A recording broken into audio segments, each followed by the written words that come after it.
I don't want us Palestinians to be both killed and silenced. That's why I feel like it's a duty, it's a mission to be a journalist more than a profession. That's why whenever I get the chance, I talk about Gaza, I talk about what's happening, and I raise awareness. Because if you think about it, if anyone else anywhere in the world was getting killed and slaughtered and facing a genocide, they would want other people to talk about them. So it's important that me and everyone talks about what's happening in Gaza.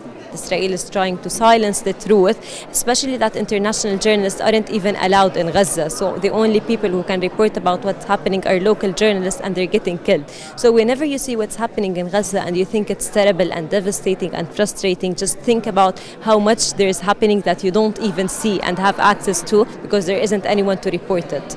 Just because you're outside of Palestine, it doesn't make you any less Palestinian. That's why it's important, no matter where you are in the world, to continue talking and advocating for Palestine. It is very important for people to speak up. We're seeing media all over not covering the truth.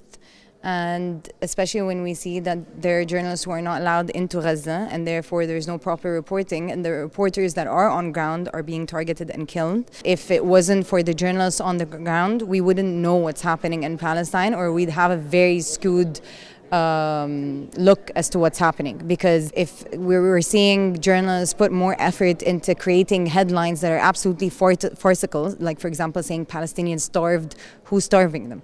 Your basics of journalism is to note the perpetrator. One of the most basic things you can do is now to do an Instagram live with someone who's in Palestine, who's elsewhere, and to just start raising up the right voices. I mean, we put on a pedestal for so long influencers, politicians, thought leaders who were really taking away from the truth of the matter, and who now we are looking at and are showing no backbone because they're not speaking up, and it's scary.